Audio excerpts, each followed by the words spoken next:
Continuando con el tema de las teorías del control motor, vamos a ir hacia una segunda parte donde explicaremos otras tres teorías. Tenemos la cuarta teoría, que se denomina la teoría de sistemas. En este tipo de teoría ha sido un investigador, Nicolas Bernstein, un científico ruso, que va a ver el cuerpo como un grupo de sistemas que van a interactuar para realizar el movimiento. Acá él habla también de la parte del sistema nervioso central, que dice que no se podría entender el control del sistema nervioso sobre el movimiento sin entender las características de todos los sistemas que tiene el cuerpo humano. Si vemos en las implicaciones, vamos a ver que este autor sugiere que la evaluación y el tratamiento no solamente se deben enfocar en las deficiencias de los sistemas particulares que contribuyen al control motor, sino en aquellas también que interactúan en los múltiples sistemas, otra vez los sistemas, como por ejemplo la del sistema musculoesquelético. En las siguientes diapositivas vamos a explicar un poco más este aspecto. En cuanto a las limitaciones de la teoría de los sistemas, si bien habla del sistema neurológico, también hablan de sistemas. No considera ya acá la interacción del organismo con el ambiente. El cuerpo humano, los diferentes sistemas, no tendrían una relación directamente con el ambiente. Todo está relacionado a lo que son, cómo interactúan estos sistemas.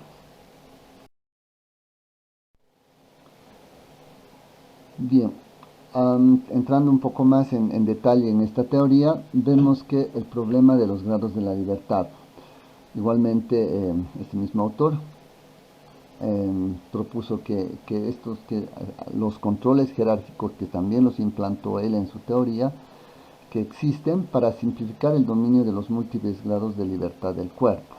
A esto se refiere a que el cuerpo, los diferentes sistemas tienen ciertos grados de libertad o pueden tener muchos grados de libertad. ¿Y quiénes controlan esos grados de libertad? Justamente centros superiores. ¿Gracias a qué? Gracias a las sinergias. En este esquema lo vamos a entender mucho mejor. Hablábamos del control de los sistemas de los niveles superiores y hablábamos de algunos sistemas, los sistemas más antiguos que Bernstein ha desarrollado en esa época. Hablaba primero del sistema muscular y también del sistema articular. Él decía que estos sistemas tenían muchas libertades. ¿A qué se refería con estas libertades? Por ejemplo, que las articulaciones podían moverse hacia un lado, hacia el otro lado, y dependía mucho del tipo de articulación que sea. Así también los músculos iban a tener los grados de libertad de esos, porque iban a hacer mover una articulación o dos articulaciones. Y estos tenían una libertad absoluta sobre el manejo de las articulaciones. ¿Cómo se controlaba a través del nivel superior? Mediante las sinergias. Bernstein nos habla de tres sinergias básicas, que él detectó estos tres sistemas, que era, estas tres sinergias, que denomina la primera sinergia locomotora, la segunda sinergia respiratoria y la tercera sinergia postural. Estas tres sinergias eran las que podían controlar en una acción conjunta, podríamos decir, con los músculos y las articulaciones. Esto suponía que recién podíamos tener una acción coordinada, una acción regulada, o las diferentes acciones que se podían dar a través de estas tres sinergias.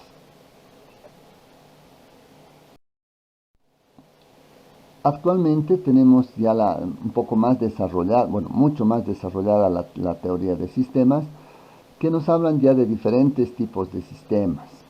Obviamente ya se ha incluido aquí el sistema ambiental, aquí está el sistema neuromuscular unido, el sistema cardiorrespiratorio también unido, sistemas de regulación, sistema sensorial. Todos estos sistemas actúan juntamente con lo que son los centros superiores para obtener el control motor. Pero, repito, esta ya es una teoría ya formulada actualmente. Ya no tiene, tiene los principios, pero ya no se reproduce exactamente como el sistema que desarrolló Bernstein.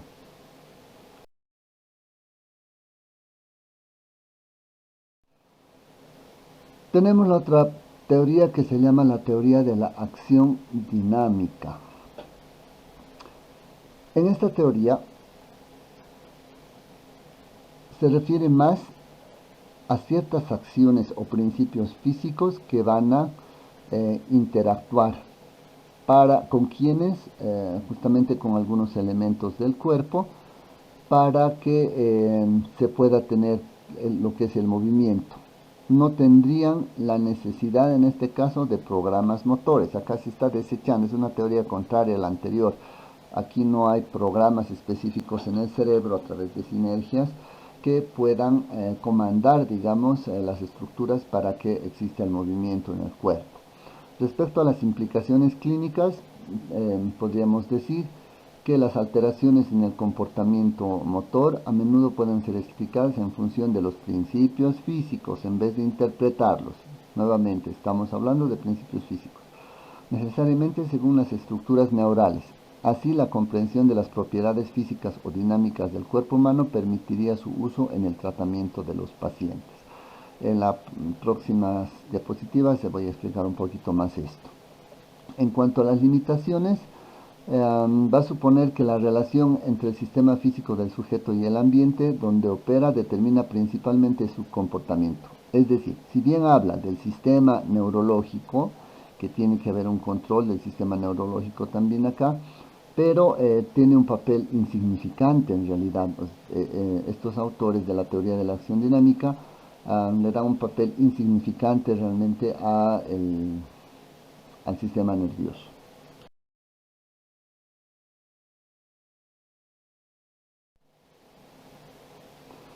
Justamente, ¿qué es lo que dice esta teoría en sí? Establece que un sistema de órganos o componentes individuales trabajan colectivamente para un fin común. No necesitan de un órgano que coordine esta acción. Esto más bien, el movimiento en sí va a surgir de la interacción entre los componentes estos. No hay necesidad de que un comando u órgano regule la acción realizada. Entonces, nuevamente acá vemos que no hay el concepto de que el sistema neurológico es el sistema regulador precisamente, le da muy poco valor.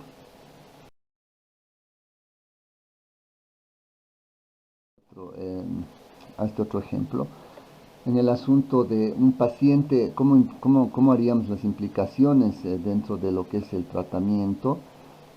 Podríamos simplemente decir que tendríamos que modificar muchas veces la velocidad o el tipo de movimiento que se va a realizar para que podamos poner en juego diferentes tipos de sistemas y diferentes formas de usarlo. De esta manera llegaríamos al restablecimiento del movimiento.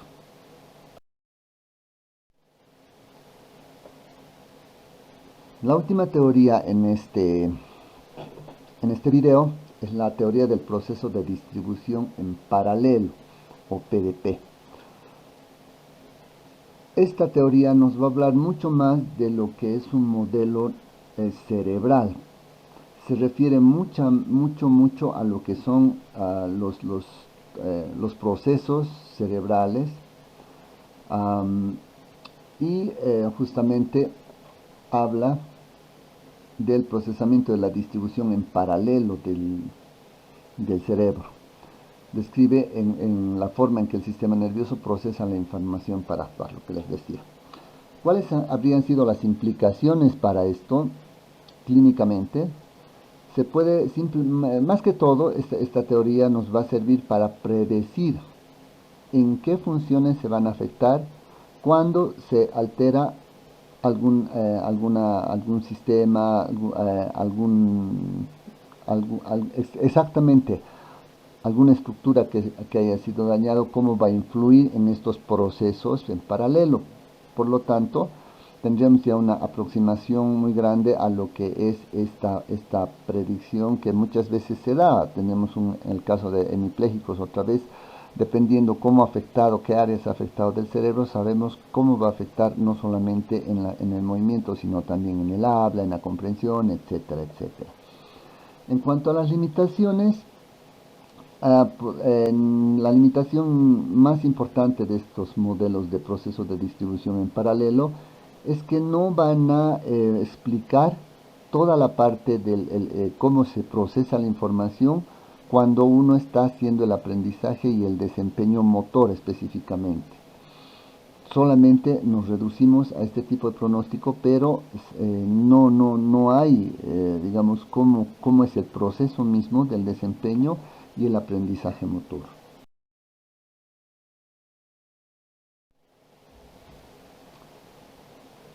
Acá tenemos ya por qué se habla esta teoría del proceso en paralelo. Acá nos dan ya la razón en el sentido de que el procesamiento de la información no se produce de una forma seriada, lineal, nada más, sino también simultáneamente en un extenso conjunto de redes neuronales. Ya en esta teoría podemos hablar de un extenso conjunto de redes neuronales que van a hacer sus procesos en paralelo. Cada uno va a trabajar diferentes tipos de procesos. Y justamente acá tenemos en este esquema de un cerebro cómo podría ser este esquema. Estos son los procesos que se trabajan en paralelo. Acá vemos en forma seriada o continua, por ejemplo, algunos tipos de procesos que van a interactuar muy poco si se dan cuenta. En cambio, los procesos en paralelo, entonces tenemos que van a trabajar desde diferentes puntos y de diferentes formas para llegar a lo que es el control motor.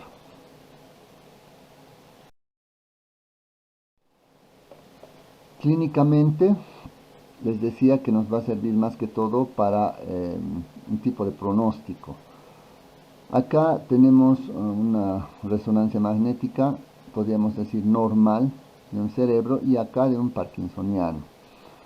Podemos ver las alteraciones de las estructuras, sabemos que ciertos núcleos de la base, específicamente el núcleo negro o los núcleos negros son los que se van a alterar cuando tenemos el Parkinson.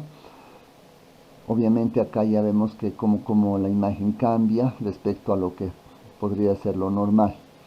Y esto obviamente ¿en qué nos sirve? Que estos procesos que han afectado a los núcleos de la base evidentemente nos van a dar una interpretación a nivel del movimiento. Ya sabemos cómo se alterar el movimiento en el Parkinson. Es muy útil o ha sido muy útil este tipo de teoría para explicar esto.